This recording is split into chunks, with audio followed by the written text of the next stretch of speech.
इसके जानने के पहले हमें यह शब्द जानना पड़ेगा अपवर्त्य। अपवर्त्य क्या है?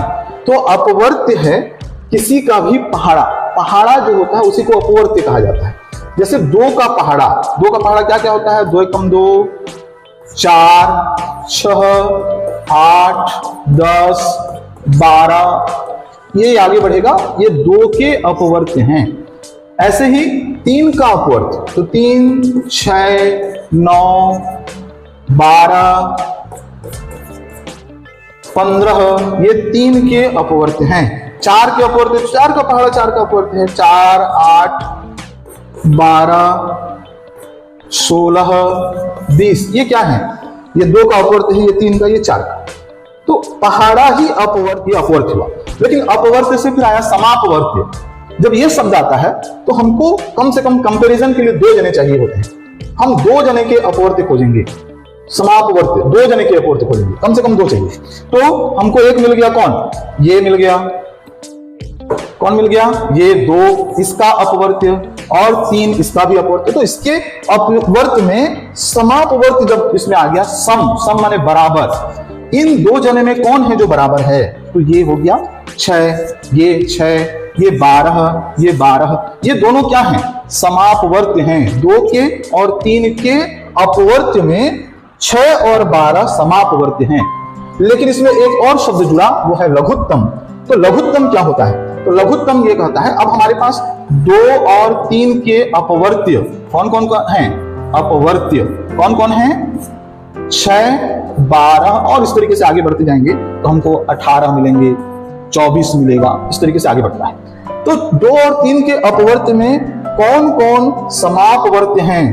तो समापवर्त्य हैं, हाँ, ये 2 और 3 के समापवर्त्य हैं। ठीक है, 2 और 3 के समापवर्त्य हैं। लेकिन इसमें एक शब्द आया लघुत्तम। लघुत्तम मतलब सबसे छोटा।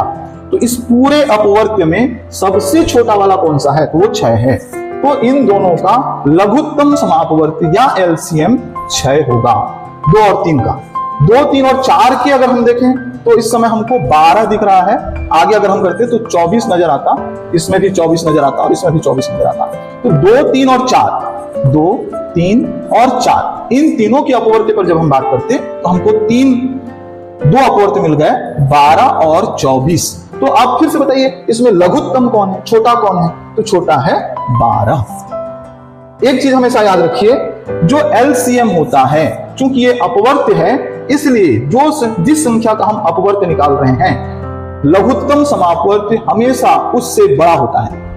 2, 3 और 4, इन तीनों का लघुत्तम समापवर्त्य है 12।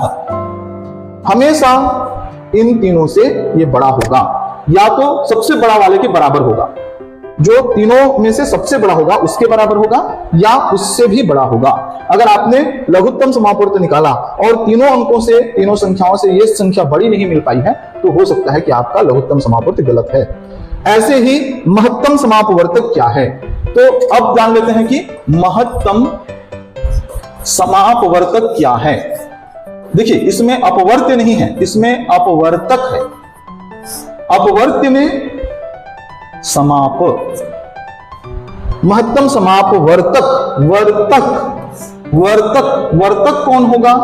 तो अब ये जैसे हम 12 के गुणनखंड कौन कौन हैं, किस किस के पहाड़े में 12 आता है, वो सब इसके अपवर्तक होंगे। तो 12 किसके पहाड़े में आता है? 1 के में, 2 के में आता है, 3 के में आता है, 4 के में आता है। तो 1, 2, 3, 4, 6 के में आता है, 8 के, 6 के में आता है। तो ये सब क्या हुए? इसके अपवर्तक हुए। क्या शब्द हुआ? अपवर्तक। लेकिन यहां भी समापवर्तक शब्द है, तो फिर दूसरा चाहिए हमको, एक और संख्या चाहिए 18। अब इसके अपवर्तक कौन कौन से हैं ये देखना पड़ेगा। तो 1 है, 2 है, 3 है, 4 है, नहीं है, 4 नहीं है, 6 है और 9 है और स्वयं 18 है। अब 12 और 18 इन दोनों के अपवर्तक में कौन कौन से अपवर्तक बराबर हुए? तो कौन से अपवर्तक बराबर हुए? 3 बराबर है, 3 है, 6 बराबर है, 6 है, इससे आगे इसमें 12 आएगा और इसमें कुछ भी पॉसिबल नहीं है। तो देखिए इसके समापवर्तक, इन दोनों के दो समापवर्तक मिल गए, कौन कौन, 3 और 6। तो अब की बार इसमें महत्तम शब्द जुड़ा है, महत्तम मतलब सबसे बड़ा। तो सबसे बड़ा अपवर्तक कौन है, तो इस समय 6 है। तो ये महत्तम समापवर्तक मतलब होता है उसके किसके किसके पहाड़ा में ये संख्या आती है, उनमें से सबसे बड़ा कौन है। अगर आप इस अवधारणा से परिचित हैं कि इसका अपवर्तक महत्तम समापवर्तक क्या होता है, तो इसके जहां जहां उपयोग है उसको बहुत अच्छे से आप कर पाएंगे।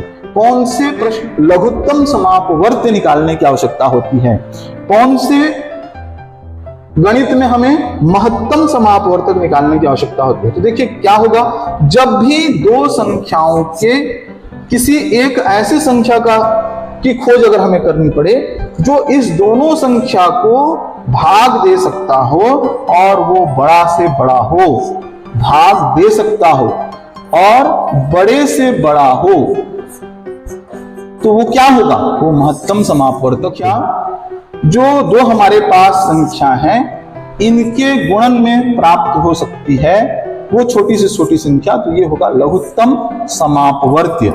और इनका भी एक खास रिलेशन है दोनों का, LCM और HCF का दोनों का एक खास रिलेशन है। LCM और HCF इन दोनों का अगर हम गुणनखंड कर दें तो हमेशा हमें वो दो अंक प्राप्त हो जाएंगे, दो संख्याएं प्राप्त हो जाएंगी जिनका हमने LCM निकाला है। मान लीजिए 12 और 20, इन दोनों का हमने LCM निकाला, तो इसका लोवेस्ट कॉमन मल्टीपल क्या होगा, जो 12 के पहाड़ा में आता हो और 20 के पहाड़ा में भी आता हो। तो 12 दूने 24, 12 तिया 36, 12 चौक 48, 12 पंचे 60।